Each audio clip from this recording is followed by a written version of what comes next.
So I'm sitting there watching Devin Haney and Ryan Garcia. King Garcia.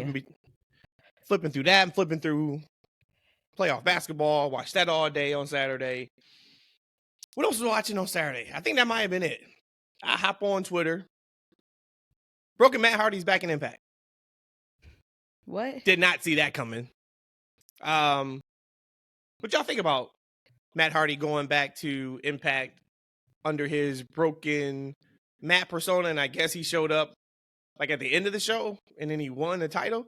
I still got to do some research on it, but I saw he was back in Impact, and then I saw he's already holding championship gold.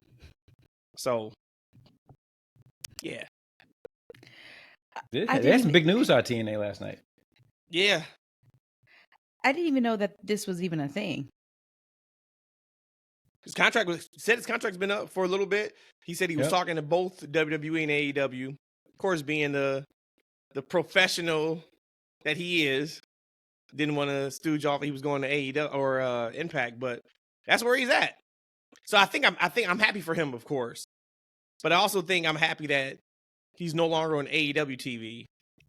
And if WWE didn't have a defined spot for him and or Jeff, I'm good with him not being there either. He said he's still a free agent too. He's still what? Oh, really? Yeah. He's still what? Because Nick is on it's kind of on a free agent contract too. Mustafa He's not necessarily Ali locked also, in, quote unquote. I think, yeah. So a lot of their bigger guys are free to sign elsewhere. Rhodesia, your girl Tessa, she back. She debuted last night. I saw there was some talks about it. I didn't. Okay, so she did debut. I saw on Friday that there was some talks with Tessa, and that y'all think she's still racist? No, I think that even if she wanted to be, she can't. After she was dragged through the mud. She a low key racist? No, I don't think she had any more racism anymore in her. She was baptized out of the racism. You got deleted? She was a very conflicted woman, right? Because she was racist. She was married to and then cheated on a Mexican man. Like, right? Hey, I hope that this turns a page for her. Because she's young, man. She ain't 30 yet. Folks, though. No. And she's somebody who had the industry or could have had the industry by the balls. Mm-hmm. Yeah. So, yeah, to that point, y'all got to stop being racist, man. Y'all be okay out here. Just stop. As Michael Jordan said a long time ago. Stop it. Get some help. Hey, and she not only was she coined racist, right? When Jordan said that. Yeah, but it's still the same. Don't worry about it. But she was the girls didn't like her in the locker room too. So hopefully, you know what I'm saying, she's got her attitude together and she can make a resurgence. Absolutely. And if not, oh well. That too, I guess. Right. Yeah. Who cares?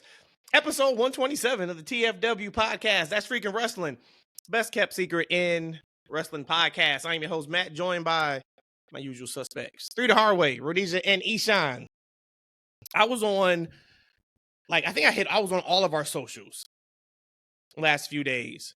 So on Friday, I go on to Instagram. I haven't logged into Instagram, I think, since we launched it. He typically puts the links up and all that kind of stuff, right? So I'm on there. And I see, in our notifications, there's 300 plus notifications. And I'm like, let me just go in and look at what's going on over here. The Avengers style ending that I talked about, a couple months ago, we put that on Instagram. That thing has 87,000 views on it. So shout out to everybody who has interacted, engaged in any of our videos on social media, but particularly that one. That one blew up. And of course, there were hundreds of comments that I never saw. So I had a fun time on Friday. Just anybody who said I was dumb, said it was a horrible idea, said this is why WWE sucks. I had a really good time on Friday just going in those comments and either leaving a smirk emoji or asking them how their day was, things of that nature. I just wanted to know, but I was right on that. So I haven't heard anybody who watched that in good faith and said it sucked. So thanks for interacting, though. Thanks for engaging with us. We appreciate you. That's FNW on Instagram. That's FNW on X. That's Freakin' Wrestling on TikTok. That's Freakin' Wrestling on YouTube. That is our socials. Once again, we thank you guys for being along with us. We got a nice little show for you guys today. So on Wednesday's pod, we're podding our asses off, right? We're in the zone, killing it. We go over Dynasty, like, man. And it wasn't until that was a legit reaction at the end of our podcast where I'm sitting here and I'm just like, y'all, we could have just done this breakdown on Sunday. We would have seen Dynamite, Collision would have happened. We would have had a legit, true Dynasty preview, opposed to our Dynasty preview that had no go-home shows attached to it. Sorry, so that's on us. That's on me. My bad. But these tap. two did not tell me or say, hey, y'all, you know we could talk about this on Sunday, right? It is Sunday now. My math wasn't mathing, so I didn't know what day it was. So I guess my question about Dynasty is, has your thoughts changed at all since Dynamite happened, since Collision happened? Of course, Rampage happened too.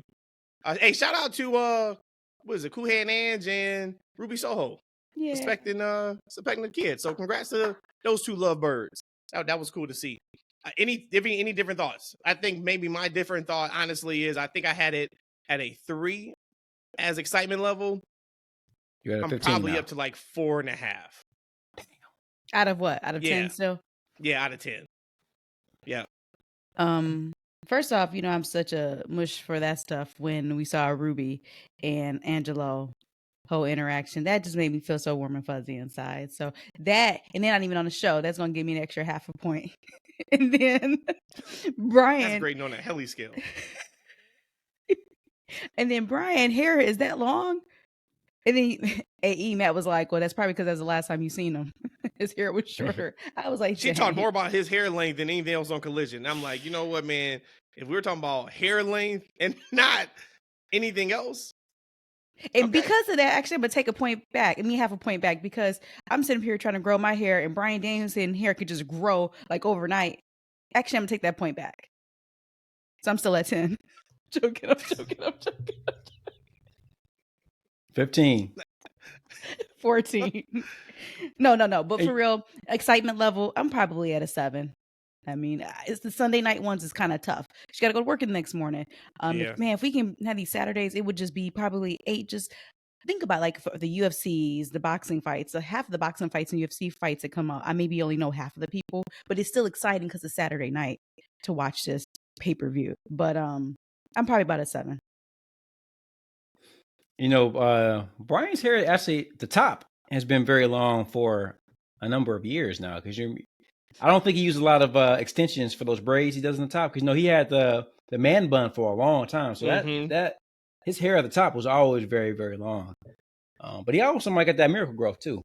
And at his age, we need that. I might need to hit him up on IG just to get some hair growth tips. Like yeah, I don't know, where was I at last week? You were low too. Was I at a 3? I'm at 3.5. So so you moved up 0.5 point too. All right. Yeah, 3.5. But you know, guys, like when I'm a little, are you guys surprised? I know you guys don't look at the ratings for these shows anymore. Mm-hmm. But do you notice how low the go home show for Dynamite was? And were you surprised by that?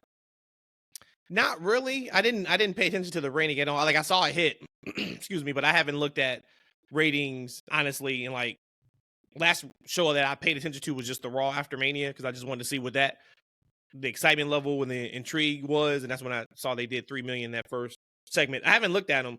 I just think they are where they are right now, right? Like I was watching Dynamite, and Dynamite was a really good show.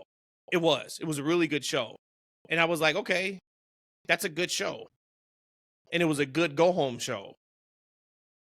But AEW still is like that incredible indie promotion. And not indie as like not professional or not pro. Not like that. Like anybody who goes to indies like consistently or is an avid independent wrestling fan, you're going to the shows for the matches.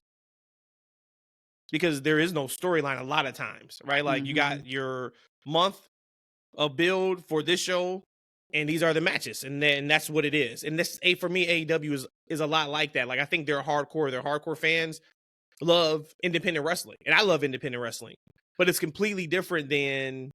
Here we go with this comparison. So I'm trying not to compare WWE and AEW because I know we do that a lot just as wrestling fans. Like, if we talk about one, we automatically look at the opposite spectrum on the other, but I think I have to kind of compare and use the analogy to what you just asked me, E. And like the perfect example was on SmackDown. We had Tonga show up a week ago, and they really didn't do much to explain like who he was. Which, usually WWE will hit you with a video package, all that kind of stuff. Maybe numerous video packages. We didn't really get that. We just got his reveal, saw he's a badass. Cool.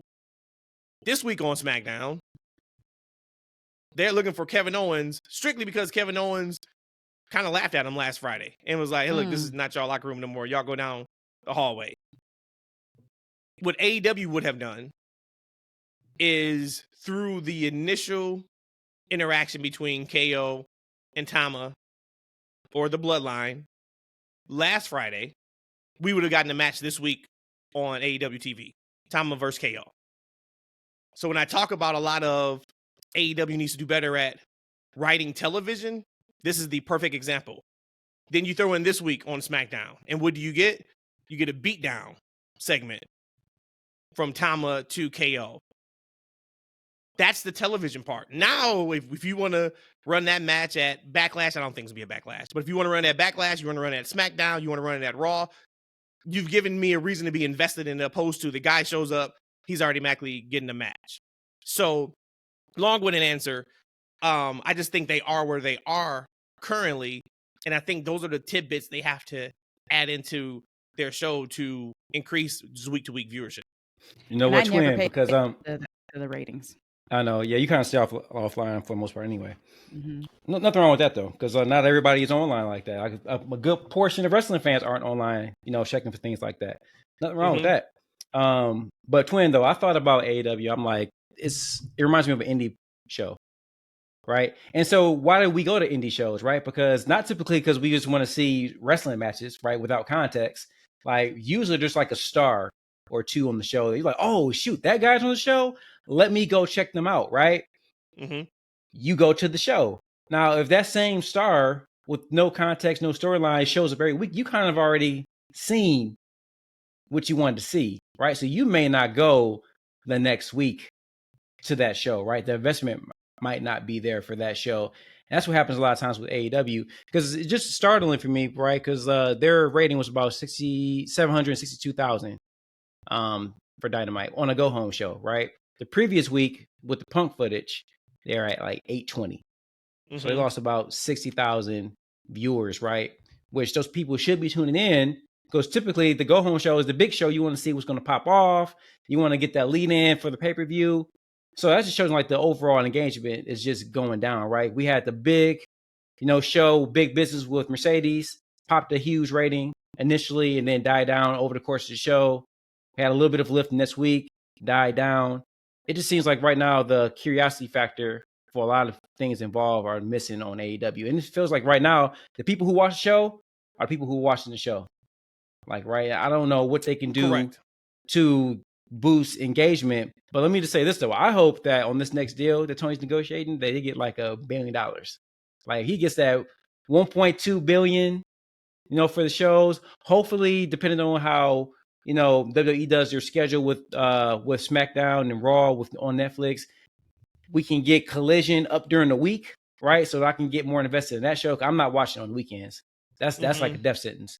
Like, and hopefully AEW can get that. They can maneuver their schedule. They can get ROH. Maybe if TBS doesn't want them, maybe it can go somewhere else. We can watch that. That'd be the best case scenario. But I just don't see once they get that $1 billion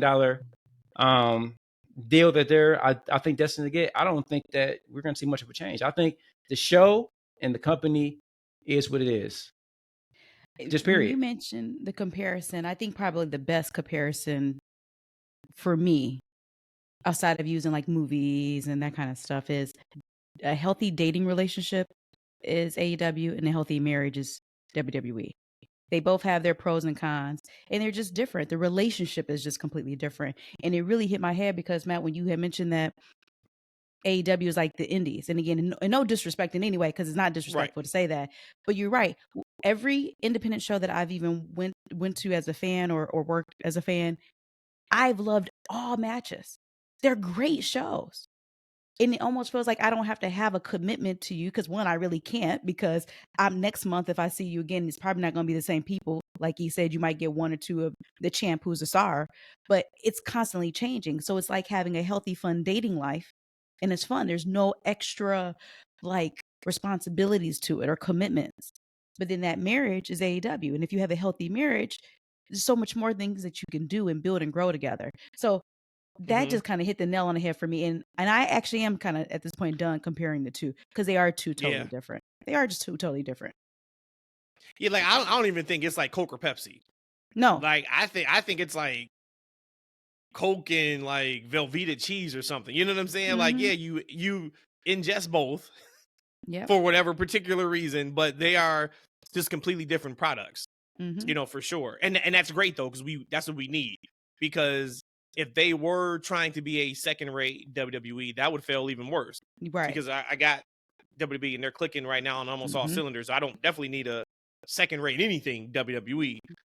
So I think that's where we are. But so you're like, saying Rhodesia is like AEW is like that girl guy that you just hook up with occasionally? It's healthy dating. So I'm just like a healthy dating lifestyle. Like, hey, I'm going out on dates every week or every month.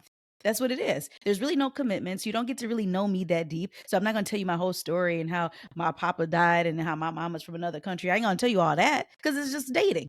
It's just fun. I don't know if I'm going to see you next month. Hey, but them type of relationships, you move on to somebody else real quick with them people too. Like, I wish that, we don't want AEW to be a clone to WWE. I don't think it's ever going to be that long as Tony Khan is promoting that show. I just wish the AEWs, I just hope for them, they become more like the NWA or the WCW. Those shows were very different than WWE, especially at the time, right? But they had a committed long-term audience for most of its existence, right? Like NWA, WCW, they had millions of people who specifically just watch sometimes NWA and WCW, right? They had a long-term committed audience, that thriving audience that just loved their show. And it was a great show. It was a great alternative. I watched both of them. Very different, right? But my only concern for AEW is that we see from the arena, the buys, the ratings, all the different engagements, that it's just slowly ticking down month after month. Like, right? And at this point, they're in a committed relationship where people are just like, I'll see you every now and then. They need to get more of a commitment from their fan base. It needs to grow.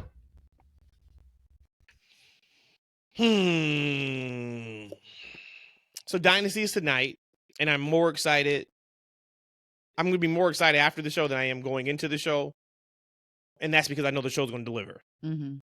We hope to see Swerve be crowned as champion, which is time for. It's not overdue, but it's time for that. I think we get some story progression in some of these other matches, because almost every match is for the titles. Right. Or some title, except for Brian and and we know what they're going to do. They're going to deliver a hell of a match. So, hey, one last thing. Let's go to SmackDown in a second. I got kind of irritated looking at that collision card. I wasn't going to watch it, man. Not on Saturday night. But we had the Elite, Young Bucks, and Okada versus Pac and FTR. That's a Vince McMahon move. Like, right before the show, you just give away the combatants. We get to see them at fisticuffs, doing some spots and wrestling in matches. You don't hold them off. At least before. Now, if you want to give us that match like on next Dynamite, but the show the day before the pay-per-view, you give me all 6 of those guys in the ring. Pal, we're trying to sell pay-per-views. I haven't seen it. But I don't seen that match already. I think they actually may do the opposite. And I know you got to put on good content, but the thing about it, and like we know that they do their best to give us the best show every single week. I was close to coming on here a few weeks ago, and I kept pushing it back. And I kept pushing it back to the point where it just fell off of my docket to even want to bring up to you guys. The week after Mercedes debuted, I was going to ask you guys or make a statement of AEW has had bigger and better moments in the last 4 years than WWE has. And I still think that's the case. But when you're out of that moment, it's really, really hard to have that argument. Like, I think about everything they've given us moment-wise. We got the combination of Cole and Bryan debuting within like a minute and a half of each other. That is a top-tier moment. Mercedes, that's a top-tier moment. Like, we can just go down every single time we've gotten one of those moments, and it's like, and that's why we always say, like, oh, here comes the turning point for AEW, because those moments are so great. But then it's the follow-up that is like severely lacking. Like right now, I can't bring up, and she's still not cleared yet to wrestle, but I can't bring that up now of like how big of a moment that was for Mercedes to arrive at AEW and to give that promo, and how she just came across as a major star when there's not much attached to it a month later.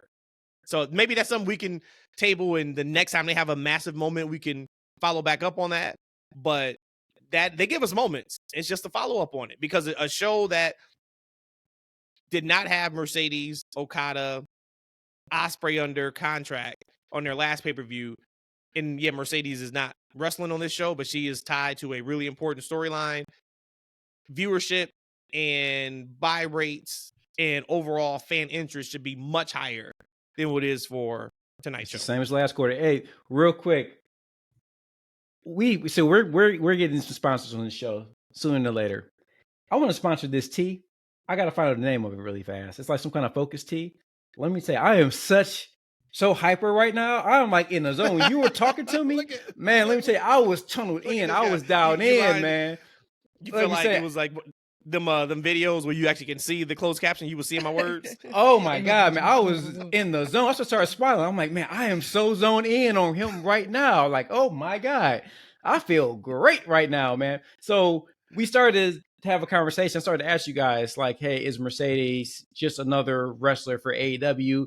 Not in the sense of like she's just a gal on the roster, but much like Saraya, I was like, okay, Mercedes is going to be a difference maker for that promotion. She's going to increase engagement. She's going to increase buys. Moment. People are going to be watching the show to see her because she has that type of charisma and that type of personality. However, when you look at these ratings from the big business to where they are now, they're doing the same ratings that they were doing before she got there. Like, right? And when you look at like her segment engagement, it's kind of the same segment engagement they were getting previously. And I don't think that's her fault. I think it's the way these shows are structured. I think that last week's thing with Punk, that turned some people off. You know, did you guys see the interview with Tony Khan? And I bet we got a lot of our viewers, they don't like AEW either. Well, I do like AEW, but they don't like AEW. They're probably not even listening right now. He said either. You showed your hand. It's okay, man. Yeah. It's cool for you. Look, your guy Cody won at Mania. You do not have to be the AEW correspondent. Well, here's the thing. You can allow when you look at that. Hey, I've said it before. The AEW roster, I think, has more of my favorites on it than WWE. To be honest with you, like when you have to compare the rosters, and that'd be an interesting thing to do one day. When you look at the rosters and you break it down, for me personally, there's so many like favorites I have on that roster. But yeah, I definitely did misspoke. It wasn't a Freudian slip at all. Yeah, we know. Don't worry about it. Rhodesia, write that down though. So let's do that on Wednesday's show. Maybe we take the top 10, top 15 singles wrestlers. But I think we've already talked about this though before, even on the women's side too, mainly that we as a unit agree that we actually like more people over in AEW.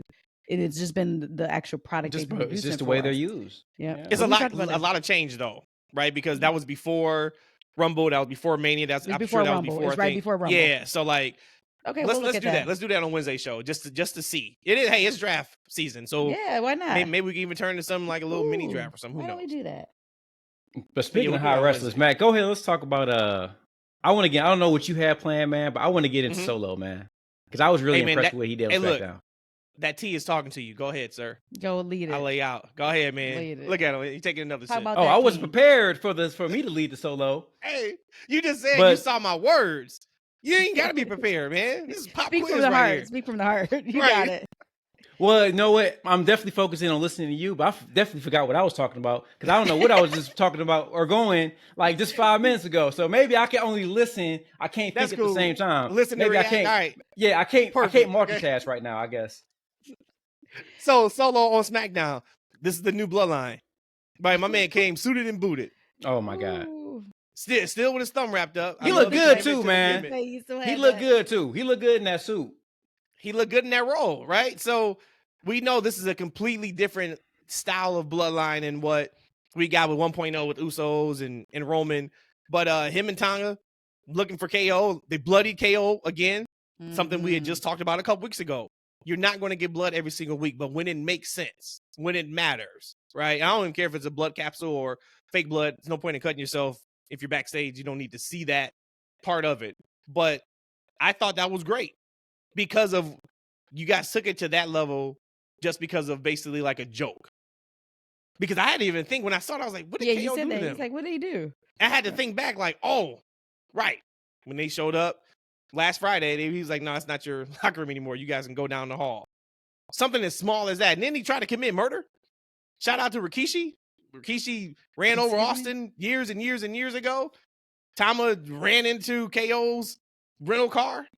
And like, I was like, oh, hey, do we know that was Tama? Maybe it was Rikishi, man. He a bad driver. Maybe it was him, right? Rikishi said, I'm getting on this show one way or another. He's been trying to get in this bloodline thing for years now, man. He finally did it on SmackDown. He was behind that wheel. Hey, they was in the back seat. He's like, I got this, youngins. Boom, he hit that. Yeah. For The Rock. For The Rock. So, yeah. So, what'd you guys think about week 2 of now we kind of can see where Tama is pitting. Tama is that badass psycho heater. Okay, got that now for sure. And, we got to talk about it. My favorite part of the entire segment. My favorite part of the entire show. Actually, my favorite thing since WrestleMania I've seen of all of television. Ooh. What? That we want Roman chant. Oh. Oh, we are back. My GOAT. What other GOAT do you know? And legit, right? What other wrestler has turned face and didn't do anything? Didn't cut a promo, didn't save somebody at the end of a match, didn't do anything. That speaks to just how invested we are in this story and the work in just 2 weeks that Heyman, Tama, and Solo has done. That you have turned Roman face and Roman's done nothing to be turned face. To get a "We want Roman" chant, we haven't heard that. We would have to go back and look the last time we heard a crowd chant "We want Roman." So I thought that was awesome too. I'm like, all right, all systems go with that. But overall, what'd you guys think? When you talk about that part there for the "We want Roman," I don't think I've ever seen anybody who just turned face just from losing a match. But I also think that speaks to just the fans themselves. I don't think they really disliked Roman. They disliked what the Bloodline was doing all these years. They just wanted Cody to win. So now that is out of the way, they can still say, hey, I'd rather take the devil we know than the devil we don't know. But what I find interesting in this whole thing so far, this is now the second week that Solo would not allow Paul Heyman to say the word tribal chief. And then so 2 fingers up is balloons. Then we still need to find out what MFT stand for. I know we on the internet have been saying what we think it stands for. Motherfucking Tama. It's motherfucking Tama. But what is MFT? Somebody said my family tree, but that doesn't make sense either. It would make sense cute. if he didn't say my, but he said my MFT, because then that would be my family tree. So or maybe it's not either. Yeah. I don't know what it means. Yeah. But Solo looks good though. And it just goes back to, I'm thinking about the interview that we saw, or the documentary we saw with Roman. And even some other, I think, interviews I heard Roman do, where he's just talking about, I'm doing this to uplift my family. Everything that I'm doing this so that now I can give them a chance and give them a chance. And just to think that the Solo that we saw last Friday, and he's been there, 2 years now? A year and a half, 2 years? And I just feel like, I don't think he would have gotten this good if he just went the normal trajectory of being called up to the main card and working. Like, it is something that's so true and valuable in Paulie, we know that too, but to be attached to Roman, that he is making these people better. Jimmy's the only one that's like the exception to the rule, but I think that's also the character of Jimmy. But like, it's like you touch Roman and you get better. And think about that. We look at your John Cena, we look in rest in peace Bray Wyatt. You look at some of these people who, when you touch them and you wrestle with them, you're probably maybe not elevated after them. And it's these people who's going against Roman. He has a thing in the aura to keep his aura, but also to bring other people up. And that takes a really, really skill that is almost like divine. Like, it's hard to do that. Well, it's presentation. So think about Solo's presentation. Let's only take presentation. They've done more with Solo in the last 2 weeks than they've done with him in the last 4 months. Right? But this is all by design. And we had talked a lot about Jimmy's persona and how he's come across as a comedy act. He's not being taken serious. Now we know, in my opinion anyway, that was completely done by design, because that gives you a completely different optic than what Tama and Solo is going to bring as the head of the Bloodline, opposed to we watch Jimmy for comic relief for these last 3 or 4 months. So I think it, again, speaks to the presentation and how they have these people slotted for specific reasons. I love that. But you got to remember, Jimmy been Jimmy for about the past year. They just signed Tama a couple months ago. But I love how you can roll all that in because the storyline is there for it, right? And going back to something Rhodesia said, and I was tuning in to sis too, but I forgot what she said. But one thing that kind of sparked, it's like a 10-second effect. Like, I can only catch it for about 15, 20 seconds. But you mentioned just break in next time. Storyline, right? Just start talking next time. We'll lay out. Like, even no, I was in. I wanted to see where she was going. I'm like, all right, yeah. I'm like, right. But for me, what I thought it was like Vince McMahon. I think Aegis might be a day late on celebrating 420. That's tea. No, he's right. Forget the name of the tea. What's in your tea? Blackberry. Okay, that's a new strain, huh? I put a little cinnamon in there too, man, just to add a little spice to it. Mm-hmm. But I was thinking about Vince McMahon. Like right now, the Bloodline story started with Vince in charge. But Vince likes to get hands on like these things, especially when it's hot. He likes to get in there. He don't like you to just kind of let you do your thing, right? And I kind of feel like if Vince was still involved, he would have effed this up somehow. He would have tried to change something. He would try to do something to Solo or somebody. Yeah. I don't think we would be getting what we got, because I think that they're letting Roman, Paul, and everyone who's involved cook. Like I've heard that Michael Hayes is heavily involved in a lot of the backstage stuff too. Yeah. I think that like Triple H lets people cook. Like, all right, you guys, you got it, right? Whatever resources you need, whatever support you need, I'm here for you. But I'm gonna let y'all cook, right? Whereas I feel like Vince McMahon, like, all right, let me get a couple of the utensils. Let's put a little spice in this. Mm-hmm. He'd try to get in there, and he would have effed it up a little bit, right? So I think it's kudos to Triple H for allowing genius men be genius men, which I think is great.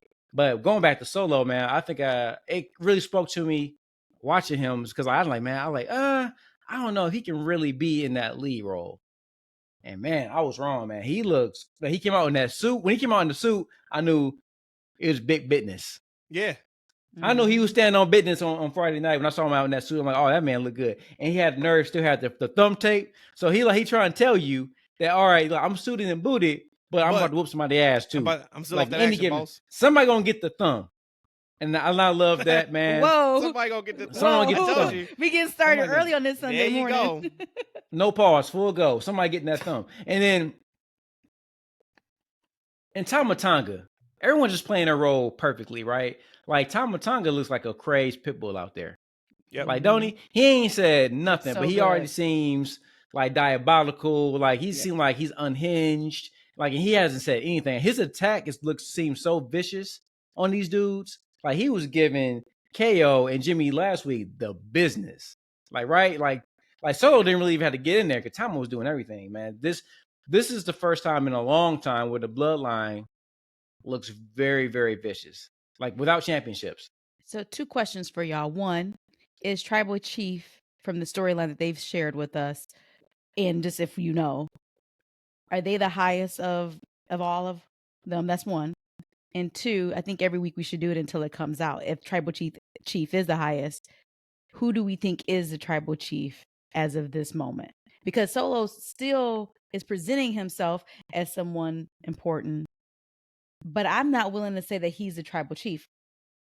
I still think there's somebody else at work here. It could the door's be The still Rock. open. Yeah. Yep. I think it could be The Rock, and that because it's very important that he will not let Paulie say the Tribal Chief or even use that word.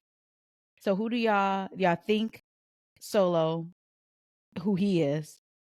What would y'all say? As of today? Mm-hmm. I think it's The Rock pulling the strings. Okay. I agree. I mean, it'll be perfect to kind of slot him in whenever he's going to be back. Like, that's the thing. We don't know when The Rock is coming back, which would be cool because it'd be a surprise when he does pop up. And like, do we know if Tribal we'll Chief is the highest? I'm sure it is. But here's the thing for story, they can always change it though, right? They can always. We don't know, like with a high priest is, with a tribal chief. I didn't know what a tribal chief was until 4 years ago when Roman mentioned it, right? I don't know anything about any of that stuff. Actually, you know what? I take my answer back. I don't think it's The Rock. I do think it's Solo, because I just go back to when he showed up. He was sent from the elders. Oh, unless the elder is The Rock. He technically and Roman always knew who the elder was, because like Roman always looked at Solo like he was scared of Solo. Ooh. And he really didn't do that with The Rock. His issue with The Rock was, I need you to acknowledge me. Like, we know who you are, but you need to tell everybody who I am. And then after Rock acknowledged him, everything was all good. Yeah, as fans, we tried to act like, which wouldn't have made any sense, The Rock's going to turn on Roman. Like, Roman doesn't trust The Rock. There was nothing on camera that ever showed that after Roman told Rock to acknowledge him, and he did it. So then now I'm only taking everything as face value. That's the face value piece of it. That means that there should be nothing that shows that The Rock is ahead or over Roman now just because he lost. But Solo has always been that guy. Even night 2, he was telling Roman, dude, like, get up, man. Let's go. Let's finish this. Like that I've never seen like anybody yell at Roman. Yeah. Like, right? Everyone acted they was kind of walked on eggshells. Like, Solo was telling him what to do. Like, hey, get your ass up. Finish this out. Like, you know what I'm saying? Man. And it wasn't like, Roman wasn't like, hey man, slow your roll. Right. So he was answering him. I know. I'm getting up. Get up faster. Like, right? Did y'all see the story that came out this week about how Cody was supposed to win at 39? And then they changed the finish? No. Yeah, just real quick. WrestleMania 39, Cody Rhodes faced Roman Reigns, blah, blah, blah, blah, blah, blah. Fans were shocked when Reigns went on to retain the title thanks to a huge assist from Solo. However, that was not always the plan. According to Wrestler Observer, Cody Rhodes was originally slated to defeat Reigns at Mania 39, a decision that Vince McMahon and Triple H were behind. The report says a lot happened behind the scenes, and that all parties agree that delaying Cody's big moment a year would be even better. Part of the argument was that keeping the title on Reigns for another year would open up a story for Jey Uso to become a bigger single star. It is noted that Vince made the call, but that Triple H agreed to it happening. At no point was it considered McMahon overruling Triple H or anything of that nature. So I wanted to bring that up at that point because two things. One, Rhodesia, to your point of Roman saying like, hey, this is for me putting all of my family in a better light. This is what this is about. If that's accurate, once again, that's Wrestling Observer. I'm only taking it hopefully as face value. Number two, that means even more to what I was trying to lend credence to when Shawn Michaels was on Busted Open, and he made the comment of, if Roman says no, it's going to be really interesting. It's going to be an uphill battle. I think Roman did it for all the right reasons, of course. But I think last year, if that report is accurate, was probably the time that Roman kind of flexed his muscle of, this isn't the right call right now. And I think what Shawn was saying was, it's happened before. If Roman says again, like, I don't think this is the right call, let me explain to you why. Roman has enough stroke to where maybe they just don't go with it.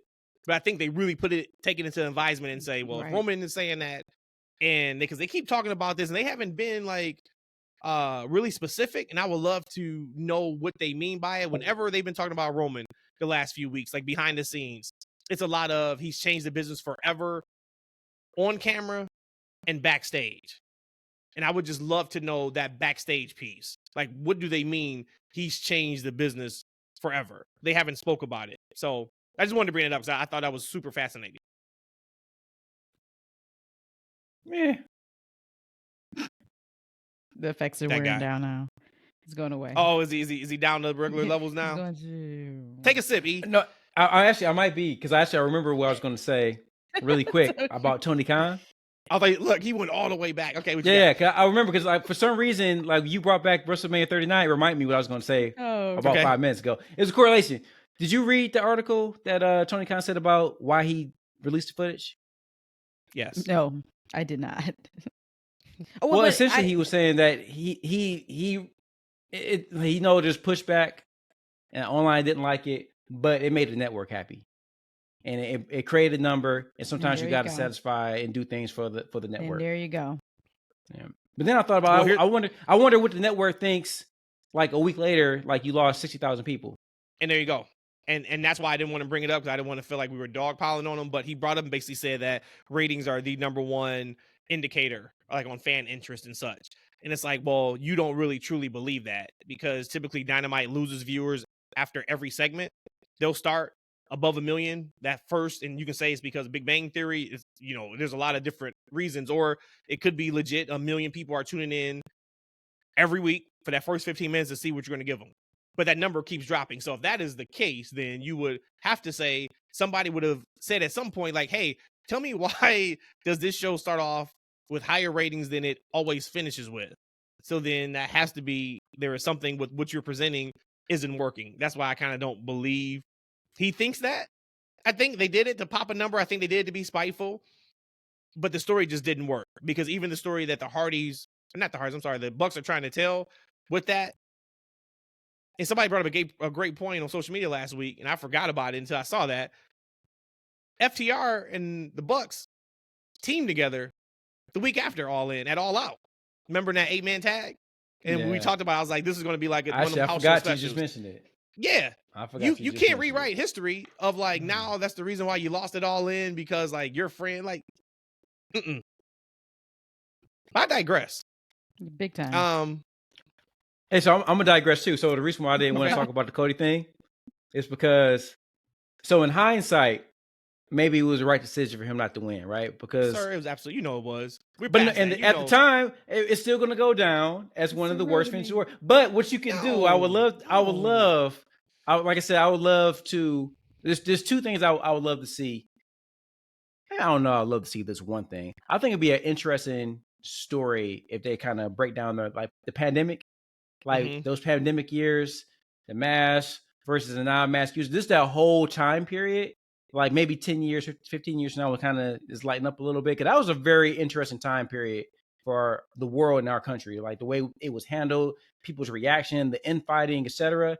The other thing is like this whole bloodline and then Cody's interjection into it. Like, right, what happened at 39, how like WrestleMania, it seemed like everything is like, those things to where I was talking to Matt, like sometimes like God just puts things in place for you and things happen for a reason, right?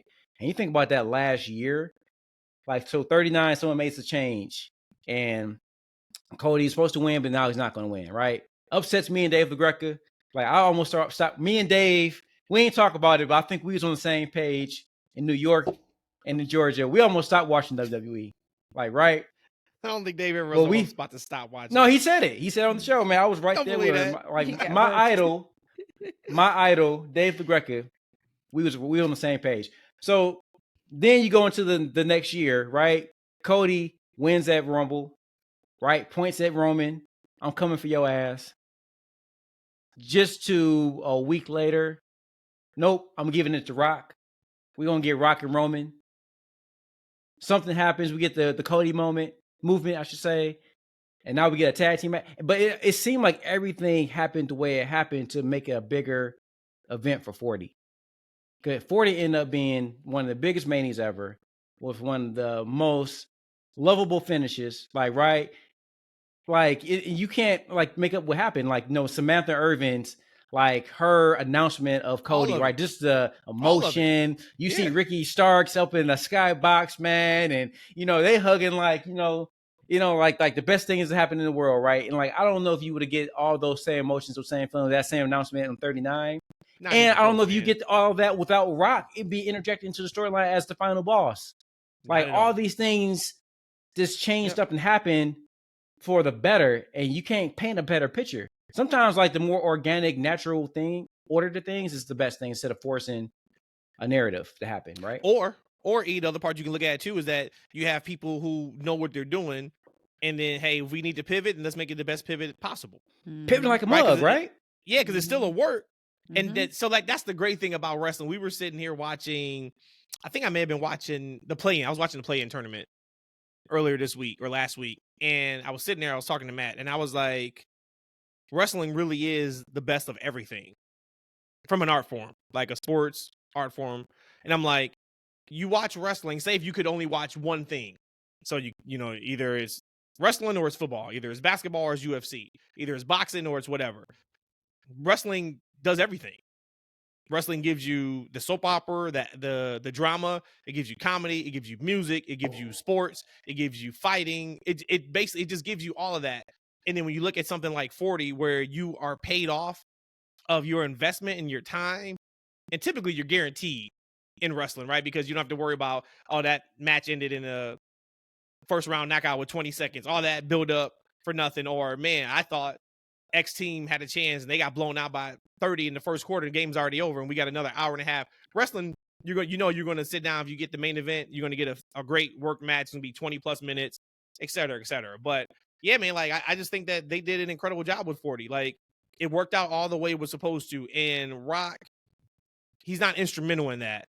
But if it was one person that I think you can like point to say like, hey man, you really made this much more special, it was The Rock. It was The Rock. Did you guys, well, I know where you saw it. I showed it to you. E, did you see that video that was online? I posted it too, of Seth coming into the ring and then getting Superman punch and just watching his leg just like fly in the wind like there's nothing connected in his knee. Oh, I didn't see that. Check that out. Actually, pull it up now, live, just so I can get your reaction on it. Just look at, I think it's maybe the last video that I tweeted out. But yeah, you see Seth like kind of limping to get into the ring with the chair he has, and then Roman Superman punches him, and so he sells it. And when his legs go up, his right leg, it like legit looks like just dangling. Yeah, it looked like a broken rubber band. And it's like, for that man to have worked. He injured himself then, or no, before that. Yeah, because The Rock. So now we know why The Rock came out and said Seth was the MVP. Because on screen you're like, oh, he's MVP because hell of a match on night one, hell of a match on night two, came in with the shield piece at the main event. But it's like, no, because he worked with a horrible knee injury that he's already had surgery on. But I saw that and I was like, yeah, yep. I was like, damn, I saw that. Yeah, yep, yeah. It just went to the side. Yeah, man. It was just flailing in the air. So shout out to Seth, right? So yeah, so that was that. What about tag titles? What'd you guys think? They look like the One Wing Angel championship. The One Wing Angel. Mute up. That's fine because I have to use the bathroom. Thank you. All right, go ahead. See you. Take care. Actually, no, you can't leave yet because I need you to speak to the horrible trash ass decision of the battle royal for the Raw Women's title. So hold that peak because you need to pay for your crimes on that. So E, what do you think about those tag titles?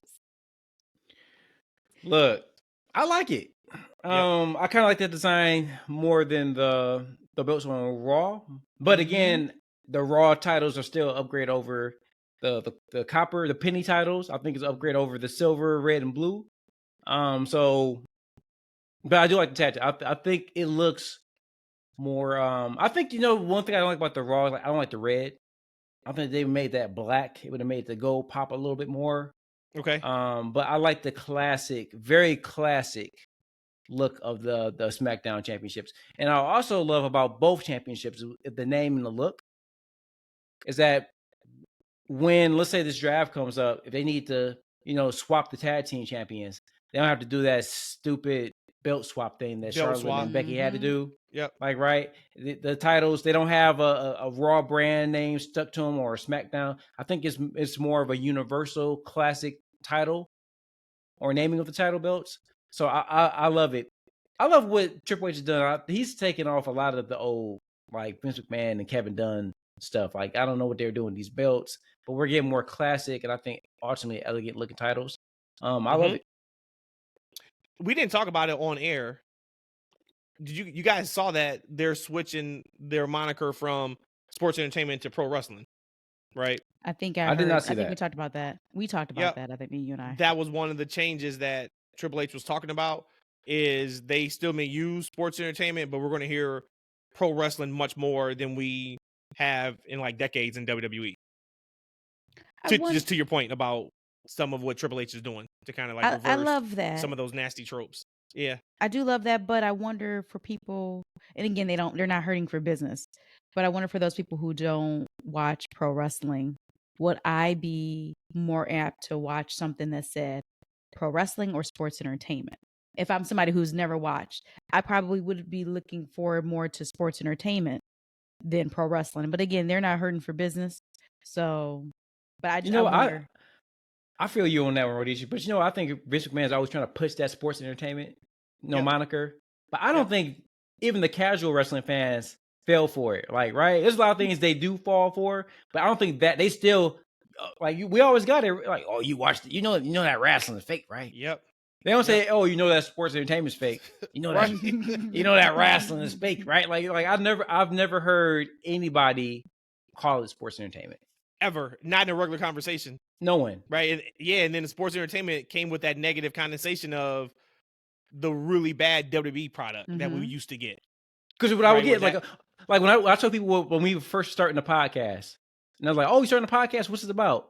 Oh, it's about, we talk WWE and AEW. Oh, you watch wrestling? I would never think you watch wrestling. Like, right? They didn't say, oh, you watch sports entertainment? Oh, wow. I didn't think you watch. No, so I don't think that term really stuck. But I'm talking about more on the marketing side. Because when you look at the WWE sports entertainment, and someone who has no idea of any of this, and I'm an investor, I'm somebody who, okay, should I take my time to watch this? Sports entertainment sounds more broad than pro wrestling. I love pro wrestling, and I think Triple H has done everything he can to identify who he is in his WWE versus what Vince was. But I'm just looking at it like on the marketing side on the grand scale of things. Sports entertainment, I do like it. I actually do. I love that he called his wrestler superstars. I did. Those are probably two things that Vince did that I actually really did like. But I'm all for pro wrestling because that's what it is. It's pro wrestling. So at my heart, I love it. So, when I see a girl walk by, I would use tushy, right? But when I'm thinking in my mind, that's a big ass. I would say in my mind, that's a big ass, right? So, yeah, sports entertainment is tushy. Tushy. You know what I'm saying? But we know it's a big ass. We know that's what it is, right? But tushy. I will say this, though. I do like the sports entertainment term as well. But I think that WWE, and because of nasty old Vince, like WWE is almost like Cirque du Soleil. It's a brand that people identify with. So regardless of what they call it, I think that people are buying the WWE, and not necessarily the moniker that it is. So I think WR. But I'm with you. I didn't mind the title sports entertainment. I think it was fine. But I think it's one of the things tomato. Like, right? I don't think it really matters. Mm-hmm. The definition of tushy is the fleshy part of the human body that you sit on. Mm-hmm. E, you have just named episode 127. Let's go. Tushy. Tea and Tooshies. Tea and Tooshies. Tea and Tooshies. So speaking of tea, is it Tiffy time, y'all? There you go, TT. Tiffy time. Hell yeah, it's been her time. That woman finished that SmackDown show, laid out two baby faces to cheers. She laid two baby faces out at the Elimination Chamber. And got cheers. She's about to be out of here. And they look like they switched back to her old music, which is fantastic. Which is I great. didn't pay attention to that. Okay. Oh my God. Rhodesia, Matt. We got to talk about your boys, Def Rebel. Whoever's behind that, man. They ain't putting out bangers now, goddammit. They ain't putting out bangers right now. You like that? You like Bailey's music before that match started? No. Okay. Rhodesia, so it could grow on me, but it should never be something that can grow on me. It should be something like boom, instantly you love it. But see, here's the thing. DIY, I like their music now. Of course, it doesn't compare to their original in my heart at all. But if you had to change it, don't know why you can't change it back. But if you had to change it, I am okay with their music now. But it should be something that pops. It should be something that the moment that you hear it, you get hype and you feel something. And I don't feel like, oh my God, I'm about to watch this favorite women's wrestler. You know what I mean? You don't get that from it. It sucks. Yeah, like, I mean, we sitting here trying. No, man, it just sucks. Like, I don't ever wish anybody to lose their job. I don't. Like, I think that's kind of crazy. But they got to sit him down. Yeah, they got to sit him down and just say, "Hey, man, what are you doing in it? What are you doing here? Like, what are we doing? Everything we give you, we get it back is worse than what you are replacing. What are we doing, Mr. Rebel?" It feels like an old school, kind of like the Lions, New Jersey. He don't know write-ups. You know, like at work, you get a write-up. Like, he's on a pink slip. Come on, dude. Yeah, like one of those wasn't worth like a final warning a couple months ago or a couple years ago. We need one. It feels like these are music 1, 2, 3, 4, 5, 6, 7, 8, 9, 10 in SmackDown versus Raw, the video game back the generics, boy. Yeah, that's what it was. That's what it feels like. And I was happy. My character, my creative character, probably came out on music number 7, and that's probably what we got with Bailey. Music number 7. That's horrible. That's horrible. But it is indeed Tiffy time, y'all. Because she came out there looking like a star. Always though. Always. She came out there looking like a star, and like, man, when we talk about like the name of her finisher, prettiest moonsault ever. That might be the most fitting name of a finisher I've ever seen, because it was perfect. She perfectly hit 2 women with that moonsault. Like, do you see like the rotation she had? And I know she was a gymnast or something like that, man. But it's just perfectly executed, man. The hops, boom, boom, boom, boom. Like, everything about that just looks phenomenal. She looks great. Also who's looking great, like Bianca up there in that box. She's looking phenomenal. Like, right? Her and Jade, man. I say it again. I said, imagine seeing those 2 women out somewhere and you have no idea who they are. Crazy. Like, eyes attached to them the entire time they are there. Like, they just do that when they walk in a room. And once again, this goes back to presentation. Even down to when she hits each rung of the rope, prettiest moonsault ever, and she hits the move. That adds to her finish. Yep. Like, imagine they didn't say that when she does that. It still looks great. It just doesn't have the same feeling to it. That's why presentation is just so important. But I'm excited to see what they do with her and where she goes. But she is positioned very well. And if their plan is not to have her as a snarky baby face, they're going to have to work to get the crowd to boo her. She might be like Roman. Like, right? She might just be so outlandish and over the top that, yeah, you like her, but you can't in good faith, like, you know, wish her over somebody else. Yeah, you know what I'm saying?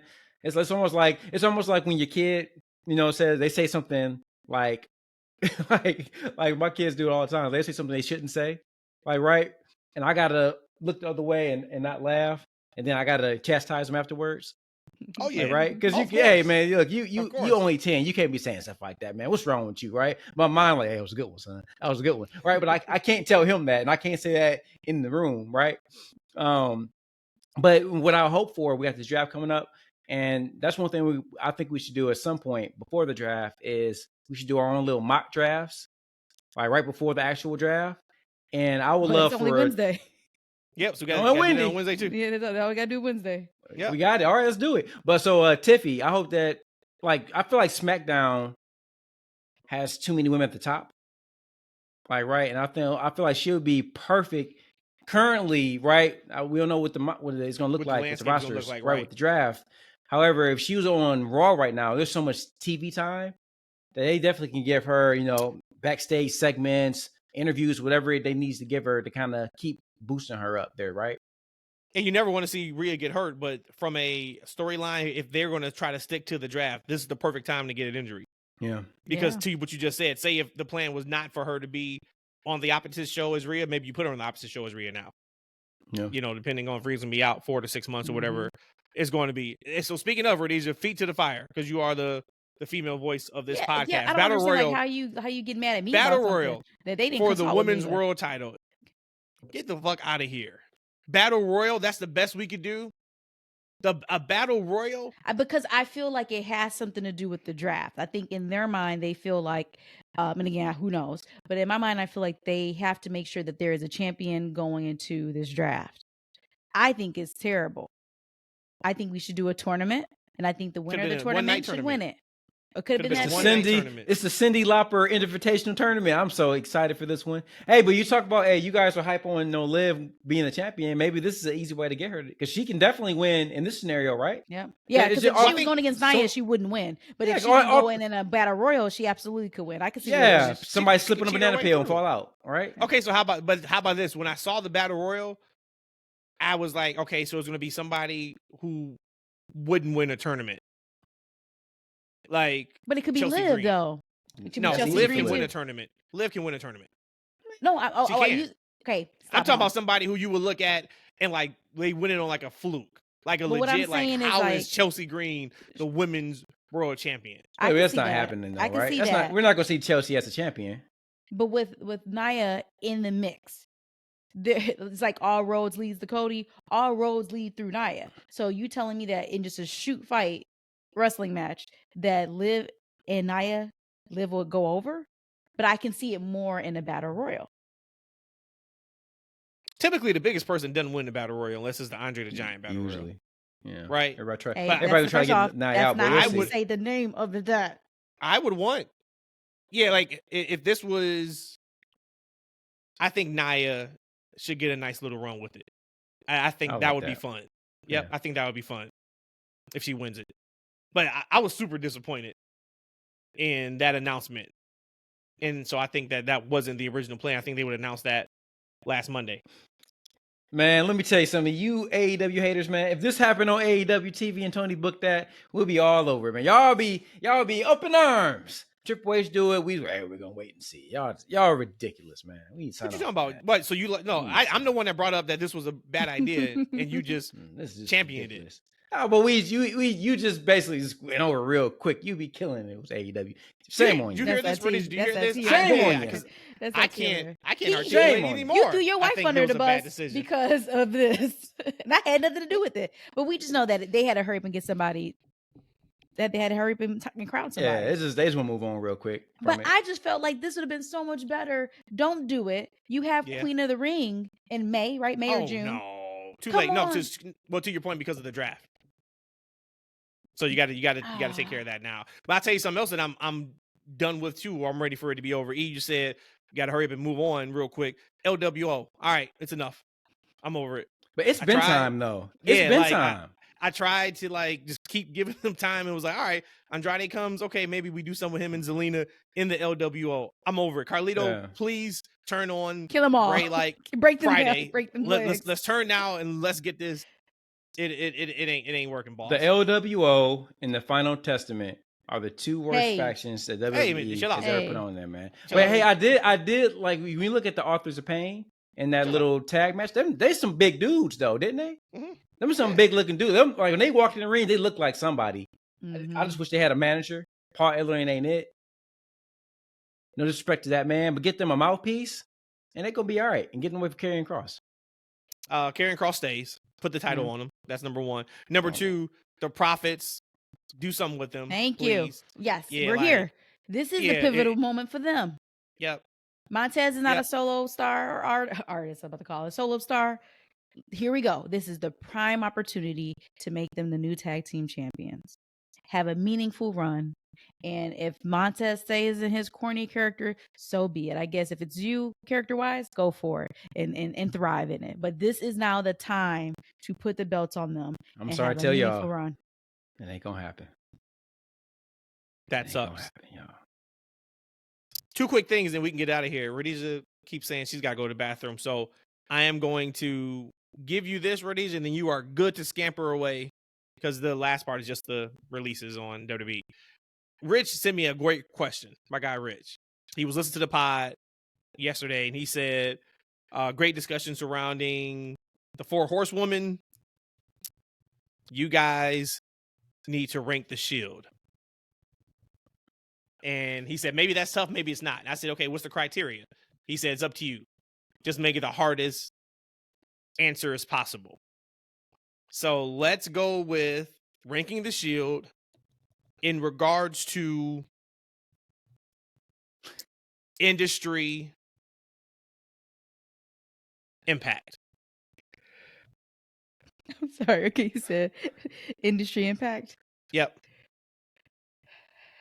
In industry, we mean like sales. We mean like visibility to the product, or are we taking that up for interpretation?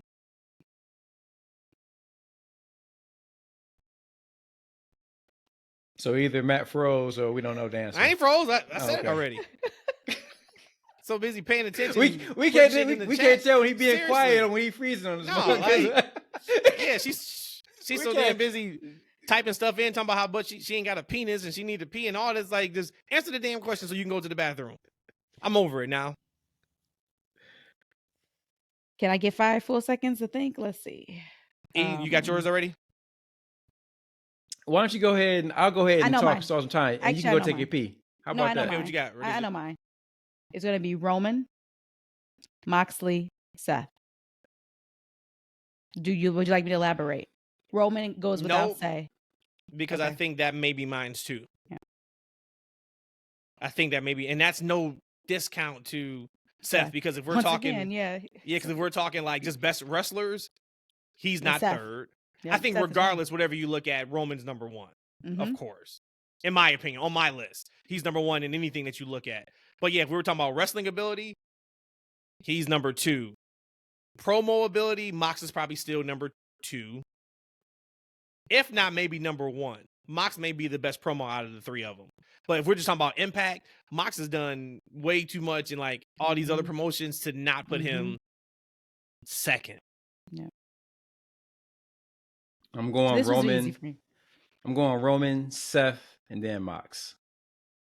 Because I think that, because I'm saying that because in the past couple of years, Roman is Roman, right? He's on another level. I think that Seth has done more on a higher stage than Mox. Mox has done great for AEW and all those New Japan, but I think on an industry level and a visibility standpoint, I think there's more eyes on what WWE has been doing over the past couple of years than AEW, New Japan combined, to be honest with you. Yes, is Mox an MVP for AEW? Sure. Right. And his run was probably at the height of their popularity, right? And once he lost the championship, and it's kind of been going downhill, but there's other factors that's been included that.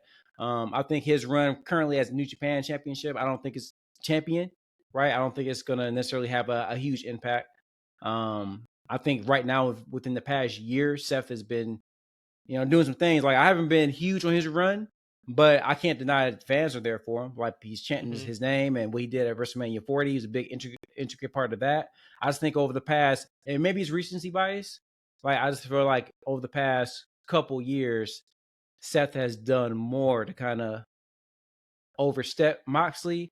But I think it's like a 1A, 1B with those two. I don't think it's the wrong answer, but just for me, I'm gonna go more recently in the past couple years. Seth's been on a tear. I don't think it's that close. Again, for me personally, because I look at if somebody's watching the promotion, they're watching it for Moxley. If you're watching WWE, it's not just for Seth.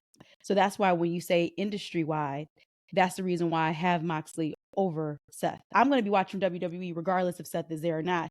There are people who are watching those other promotions because of Moxley and what he brings. So to me, that is more impactful for the industry. So to me, it's completely it's not close at all for me. But with all that being said, it still goes without saying Seth is definitely the MVP of wrestling. You have Seth, you had Orange Cassidy, just overall in totality. These were the people that kept just these companies together, kept wrestling together. And it almost like blasphemy to speak bad on Seth. But to me, it is just, there's no difference. It's not close at all between Moxley and Seth. This was probably the easiest ranking for me to ever do. I just think that like the answer is Roman at 1, and then whatever you want to do 2 or 3, I got it. It's kind of one of those. Like I would like this isn't a one where I'm like, all right, man, let's get in a strong debate about it, because I could see all sides of it. I mean, even down to like Triple H saying like, hey, when you got to start up a new belt, you give it to Seth and tell him to do what he do. And like now that lineage is set for that title. That comes with something. Not saying that Moxley couldn't do that, but then I can just argue and say Moxley made AEW along with Jericho a legitimate threat when he first showed up. But I think that's a great question. I would love to hear anybody's thoughts. Let me know. Put it, of course, on Twitter or YouTube. We'll talk about it on Wednesday. But I thought that was a good one. But I do think no matter what, you got to put Roman first. If you were to put Moxley first, that's probably where I would have the issue. 2, nope. But 1, I'd be like, okay, that's not right. Last thing, and on Wednesday too, Rhodesia, write this down. I want to talk about the rap beef.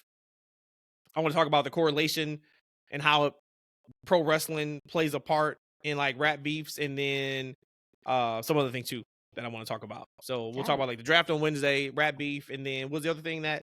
Oh, the top 10 wrestlers on each side. Which one has the best wrestlers? You going with 10? Yeah, we do 10. Yeah, Okay. 10 or 15.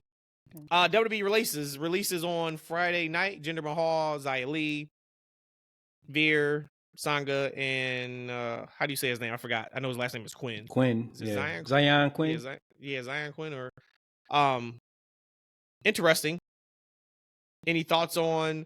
My only thoughts really on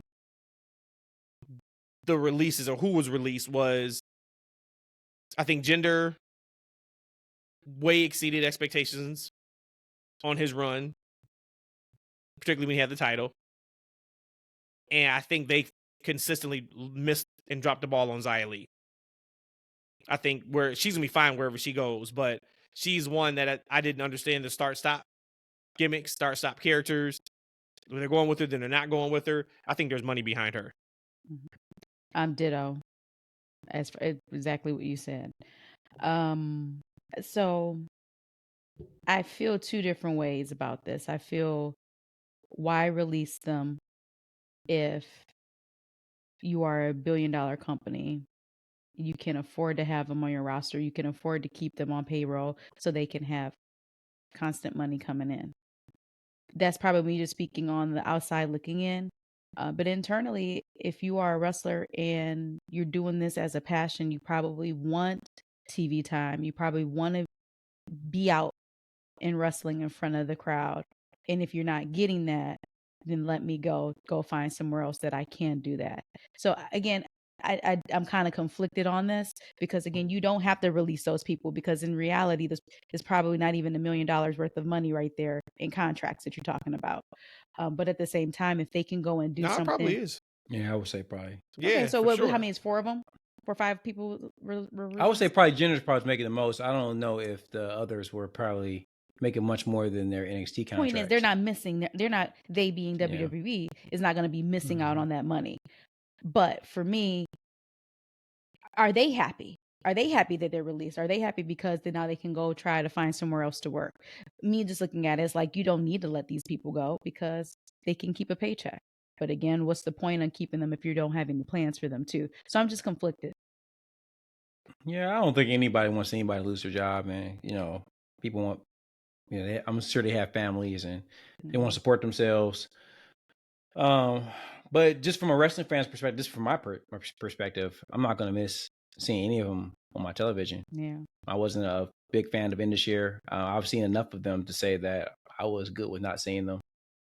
Jinder, like I actually enjoyed his run at the top with the Bollywood Boys a lot more than I thought. Looking back on it, I thought he did a really good job with that. But in recent years, they haven't done much with him. But when he was on my TV screen, I was like, Xia Li, I was a fan of hers. I wish they could have found something for her to do. I mean, she had that championship match with Becky, right? And it was okay, right? And then she went over NXT around the same time period, feuding with 2 champions.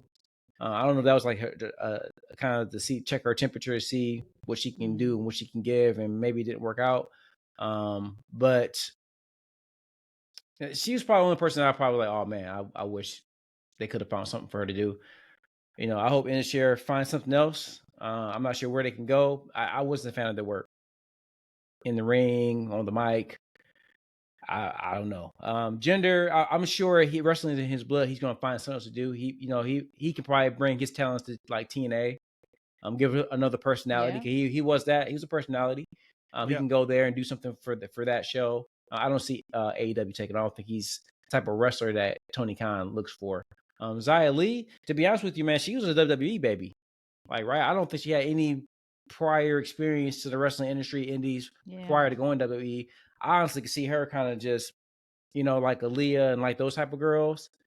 I don't know. We'll hear from her again. I hope so. I hope that, she gets with somebody and she can kind of re-debut, on I'm not AEW. I don't think AEW would take her. Maybe like TNA or something like that.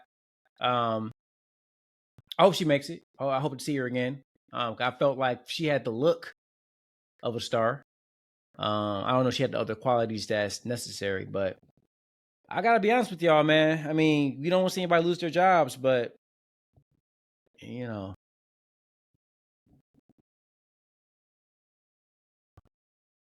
we'll leave it there. You ain't want to finish your own sentence. And the T business, right? has ran off of Eshaun. So we out of here. We about to get up out of here. Dynasty is a night. Enjoy the show if you're listening this on Sunday. Of course, if you're listening after it. Hopefully you enjoyed the show. We're back on Wednesday. Looks like we already got our entire show planned. So and listen back on Wednesday. Wait, time out. And then we'll talk about Dynasty recap, of course. Dynasty recap. Of course. So we got that. We already talked about the socials. Hit that follow button right now if you are listening on Spotify, Apple, wherever you're listening. There is a button that either says follow or press plus. Press that thing. Give us 5 stars. Leave us a comment. Y'all know the deal. We already talked about socials. That's it. We are out of here. We will talk to you guys again on Wednesday. Holla.